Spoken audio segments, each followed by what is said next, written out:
നമ്മളെല്ലാവരുടെയും കുറേ നാളത്തെ ആഗ്രഹം കേട്ടോ ഇന്ന് നടക്കാൻ പോണത്. നമ്മുടെ ഡിപ്പാർട്ട്മെൻറ്റിൽ നിന്ന് ഒരു ട്രിപ്പ് പോകാമെന്ന് വിചാരിച്ചിട്ട് കാലം കുറേ ആയിട്ടുണ്ട്. ഞാൻ വർക്ക് ചെയ്യാൻ തുടങ്ങിയിട്ട് തന്നെ ഏകദേശം 3 വർഷത്തോളം ആവാനായിട്ടുണ്ട്. ഇന്നേ വരെ നമുക്കതിനുള്ള സാഹചര്യം ഒത്തു വന്നിട്ടില്ല, പോകാൻ കഴിഞ്ഞിട്ടുമില്ല.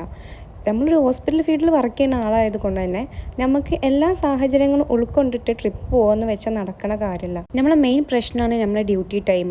നമ്മളെല്ലാ സ്റ്റാഫിനും പല ടൈമിലായിരിക്കും ഡ്യൂട്ടി ഉണ്ടാവുക. ഹോസ്പിറ്റൽ ഡ്യൂട്ടി ആയതുകൊണ്ട് തന്നെ 24 hours റണ്ണിങ് ആയതുകൊണ്ട് മോർണിംഗ്, ഈവനിങ്, നൈറ്റ് അങ്ങനെ മൂന്നാക്കി തിരിച്ചുള്ള ഷിഫ്റ്റാണ് നമുക്കുള്ളത്.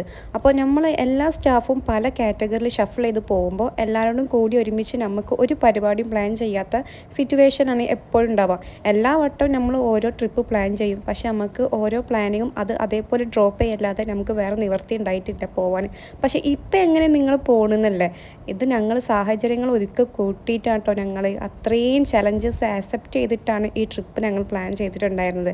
സൺഡേ നമുക്ക് പിന്നെ ഓഫുള്ളൂ. ആ ഓഫിലായിരിക്കും നമ്മൾ പല ഡിസ്ട്രിക്റ്റ് വർക്ക് ചെയ്യുന്ന സ്റ്റാഫുകളാണുള്ളത്. അവർക്ക് ചിലപ്പോൾ വീട്ടിൽ പോകേണ്ട സിറ്റുവേഷൻസും കാര്യങ്ങളൊക്കെ ഉണ്ടാകുമ്പോൾ നമുക്ക് ഒരു സൺഡേയും പോകാനും പറ്റിയിട്ടില്ല. പക്ഷേ ഈ സൺഡേ ഞങ്ങൾ എന്തായാലും പ്ലാൻ ചെയ്തിട്ടുണ്ടായിരുന്നു. എന്തൊക്കെ സിറ്റുവേഷൻ വന്നു കഴിഞ്ഞാലും നമ്മൾ പ്ലാൻ ചെയ്തത് ഒരിക്കലും ഡ്രോപ്പ് ചെയ്യില്ല എന്നുള്ളത്. അങ്ങനെ രണ്ടും കൽപ്പിച്ചിട്ടോ ഞങ്ങൾ ഈ ട്രിപ്പിന് ഇറങ്ങി തിരിച്ചിട്ടുള്ളത്. വയനാട്ടിലോട്ടാണ് നമ്മൾ ട്രിപ്പ് പ്ലാൻ ചെയ്തിട്ടുണ്ടായിരുന്നത്. കാരണം 1 day ട്രിപ്പേ നമ്മളെ കൊണ്ട് കഴിയുള്ളൂ. നാളെ ഡ്യൂട്ടിക്ക് കയറേണ്ടതുകൊണ്ട് ഒരു ദിവസം കൊണ്ട് പോയി വരുന്ന ഒരു ഡെസ്റ്റിനേഷൻ നമുക്ക് ചൂസ് ചെയ്യാൻ കഴിയുള്ളൂ.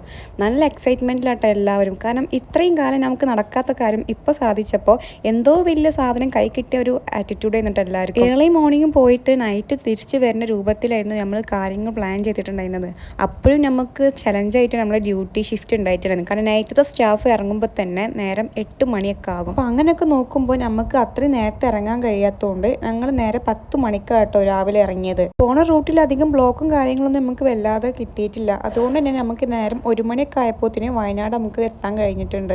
അവിടെ എത്തിയിട്ട് പിന്നെ നമുക്ക് കുറച്ച് ഡെസ്റ്റിനേഷൻ നമ്മൾ പ്ലാൻ ചെയ്തിട്ടുണ്ട്. നമ്മളെ കൊണ്ട് കഴിയുന്ന രൂപത്തിൽ കണ്ടുവരാൻ പറ്റിയ കുറച്ച് ലിസ്റ്റ് നമ്മൾ തയ്യാറാക്കിയിട്ടുണ്ട്. വയനാട് എന്ന പ്ലേസിനെ സംബന്ധിച്ചിടത്തോളം ഒരു പ്ലേസിൽ നിന്ന് അടുത്ത പ്ലേസിലോട്ട് പോകാൻ വേണ്ടിയിട്ട് അത്യാവശ്യം കിലോമീറ്റർ എടുക്കും. അതുകൊണ്ട് നമുക്ക് അധികം ടൈം നമുക്ക് കളയാനില്ലാത്തതുകൊണ്ട് അടുത്തടുത്ത് വരുന്ന കുറച്ച് ലിസ്റ്റാട്ടോ ഞങ്ങൾ തയ്യാറാക്കിയിട്ടുണ്ടായിരുന്നത്. അതിൽ ആദ്യം ഞങ്ങൾ ചൂസ് ചെയ്തത് കർലാട് ലേക്കാട്ടോ. അവിടെ നമ്മൾ ആദ്യം പോയത്. ഈ ഒരു പ്ലേസ് എന്ന് വെച്ച് കഴിഞ്ഞാൽ അടിപൊളി പ്ലേസാണ്. കുട്ടികൾക്ക് കളിക്കാൻ പറ്റിയ നല്ല നല്ല പാർക്കും കാര്യങ്ങളൊക്കെ അവിടെ ഉണ്ട്. പക്ഷേ അതിൽ കുട്ടികൾക്കും അല്ല വലിയവർക്കും കളിക്കുക എന്നുള്ള കാര്യം ഇപ്പോൾ വീഡിയോ കണ്ടപ്പോൾ നിങ്ങൾക്ക് മനസ്സിലായിട്ടുണ്ടാവും. നല്ലൊരു പോസിറ്റീവ് എനർജി തരുന്ന നല്ലൊരു പ്ലേസ് ആട്ടോ ഇത്. നല്ലൊരു മരങ്ങളാലും നല്ലൊരു നാച്ചുറൽ നമുക്ക് നല്ലൊരു ഫീല് തരുന്ന നല്ല വൈബുള്ള ഫോട്ടോസൊക്കെ എടുക്കാൻ പറ്റിയ നല്ലൊരു പ്രദേശം. അവിടെ നമുക്ക് കാണാൻ തന്നെ പാർക്കുകളായിട്ടും കുറേ മരങ്ങളായിട്ടും കുറേ സംഭവങ്ങളുണ്ട്. അവിടെ തന്നെ നമുക്ക് ബോട്ടിങ്ങും ചെയ്യാനുള്ള ഒരു കായലും കാര്യങ്ങളൊക്കെ ഉണ്ട് കേട്ടോ. കയാക്കിങ്ങും ബോട്ടിങ്ങും അതേമാതിരി കുറച്ച് ആക്ടിവിറ്റീസ് അവിടെ പ്രൊവൈഡ് ചെയ്യുന്നുണ്ട്. ബോട്ടിൽ നമ്മൾ പല തവണ പോയിട്ടുണ്ടെങ്കിൽ പോലും സ്വന്തമായിട്ട് ചവിട്ടി പോകുന്നത് ആദ്യമായിട്ടാണ്. കാരണം നമ്മൾ പോക്ക് ഒന്നില്ലെങ്കിൽ ഹസ്ബൻഡിൻ്റെ കൂടെ അല്ലെങ്കിൽ ഫാമിലിൻ്റെ കൂടെ. അപ്പോഴും അവരായിരിക്കും നമുക്ക് സപ്പോർട്ടിനും ചവിട്ടാനൊക്കെ ഉണ്ടാവല്. പക്ഷേ ഇപ്പോൾ ഞങ്ങളെല്ലാവരും കൂടി പോകുമ്പോൾ ഞാൻ മുന്നിൽ തന്നെ ചാടി കയറി ഇറങ്ങിയിട്ടുണ്ട്. കാരണം ബോട്ടിൽ ചവിട്ടി പോകാമെന്ന് വെച്ച് കഴിഞ്ഞാൽ വല്ലാത്തൊരു എക്സൈറ്റ്മെൻറ്റ് അല്ലേ.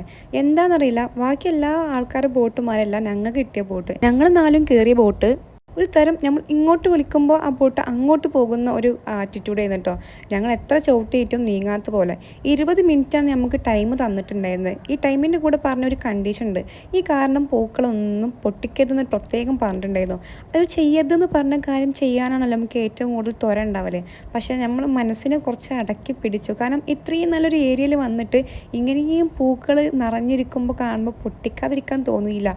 ഒരു ഫൈൻ ഇടുന്നൊക്കെയാണ് അവർ പറഞ്ഞിട്ടുണ്ടായിരുന്നത്. പക്ഷേ നൈസായിട്ട് നമ്മളൊരു പൂ പൊട്ടിച്ചിട്ടുണ്ടായിരുന്നു കേട്ടോ. കുറച്ചധികം ടൈം നമ്മളോട് സ്പെൻഡ് ചെയ്തിട്ടുണ്ടായിരുന്നേ. പിന്നെ അവിടെ നേരെ ഞങ്ങൾ പോയത് ഫുഡ് കഴിക്കാൻ വേണ്ടിയിട്ടാണ്. ഇപ്പം തന്നെ ഏകദേശം 2:30 കഴിഞ്ഞിട്ടുണ്ട്. ഇത്ര നേരം വിശപ്പ് സഹിച്ചിട്ടാണ് നമ്മൾ ആ ഓരോ ആക്ടിവിറ്റിയും ചെയ്തിട്ടുണ്ടായിരുന്നത്. അതിന് തൊട്ടടുത്തായിട്ട് നല്ല കേരള ഫുഡ് കിട്ടുന്ന നല്ലൊരു ഹോട്ടലുണ്ട് എന്ന് പറഞ്ഞറിഞ്ഞുകൊണ്ട് നമ്മൾ അങ്ങോട്ട് തന്നെ ആയിട്ട് കയറിയിട്ടുണ്ടായിരുന്നത്. എല്ലാ ടൈപ്പ് ഫുഡും അവിടെ കിട്ടുന്നുണ്ട്. ബിരിയാണി, നെയ്ച്ചോറ്, അങ്ങനെ എല്ലാ ഐറ്റംസും ഉണ്ട്. പക്ഷെ ഞങ്ങൾ ചൂസ് ചെയ്തിട്ടുണ്ടായിരുന്നത് നോർമൽ ഫുഡായിരുന്നു. സാദാ ചോറും സാമ്പാറും അങ്ങനെ കുറച്ച് ഐറ്റംസ്. ഇതാവുമ്പോൾ നമുക്ക് ട്രാവൽ ചെയ്യുമ്പോൾ വല്ലാതെ ബുദ്ധിമുട്ട് വരില്ല. നോൺ വെജ് കഴിച്ച് കഴിഞ്ഞ് കഴിഞ്ഞാൽ വയറിന് വല്ലാത്ത കനം, പിന്നെ ഛർദ്ദിക്കാൻ വരുന്ന അങ്ങനെ ടെൻഡൻസി കാര്യങ്ങളൊക്കെ ഒഴിവാക്കാൻ വേണ്ടിയിട്ടാണ് നമ്മൾ നോർമൽ ഫുഡ് ചൂസ് ചെയ്തിട്ടുണ്ടായിരുന്നത്. അങ്ങനെ ഫുഡ് കഴിച്ച് കഴിഞ്ഞ് ഞങ്ങൾ നേരെ പോയി ബാനാസുര ബാനാസുര ഡാമിലോട്ടോ കേട്ടോ. ബാനാസുര ഡാമിലോട്ട് പോയ ആൾക്കാർക്കറിയാം അവിടെ എങ്ങനെയാണെന്നുള്ളത്. കാരണം കുറേ സ്റ്റെപ്പ് കയറിയിട്ട് വേണം നമുക്ക് ഏറ്റവും ടോപ്പിലേക്ക് എത്താൻ വേണ്ടിയിട്ട്.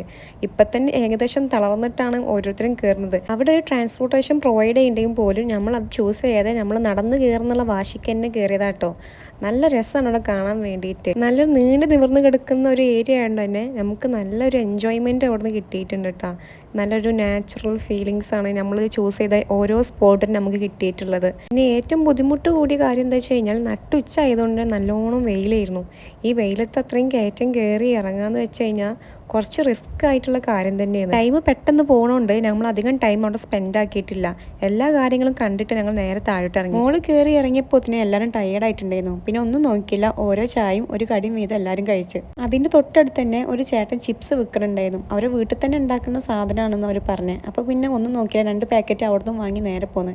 ഇത് അതിൻ്റെ ഇടയ്ക്ക് എവിടുന്നോ ഒരു തോക്കും കൊണ്ട് വന്നിട്ടുണ്ട്. അതിലാണെങ്കിൽ തിരട്ട് പൊട്ടിച്ചുകൊണ്ട് കേട്ടോ. ഒരുവിധം ആൾക്കാരൊക്കെ പറഞ്ഞു കേട്ടറിവ് പ്രായം കൂടുന്തോറും നമുക്ക് മെച്യൂരിറ്റി കൂടുന്നതാണ്. പക്ഷെ ഞങ്ങളെ സംബന്ധിച്ചിടത്തോളം ഞങ്ങൾ കിട്ടിയ ഓരോ ഗ്യാങ്ങത്തെ അംഗങ്ങളും പ്രായം കൂടുന്തോറും മെച്യൂരിറ്റി കുറയുന്ന ഐറ്റംസാണ്. അങ്ങനെ കുറേ നേരത്തെ സ്വറപ്പറിച്ചിലും കുറേ നേരത്തെ കുട്ടിക്കളിയും കാര്യങ്ങളൊക്കെ കഴിഞ്ഞിട്ട് നമ്മൾ അടുത്ത ഡെസ്റ്റിനേഷൻ പിടിക്കാൻ പോവാണ്.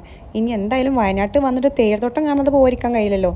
എന്നാൽ പിന്നെ നമ്മുടെ ഫൈനൽ ഡെസ്റ്റിനേഷൻ തേയിലത്തോട്ടം ആക്കാമെന്ന് കരുതി. ഇവിടെ ഒരു കുറച്ച് ആക്ടിവിറ്റീസൊക്കെ അവർ ചെയ്യുന്നുണ്ട് കേട്ടോ.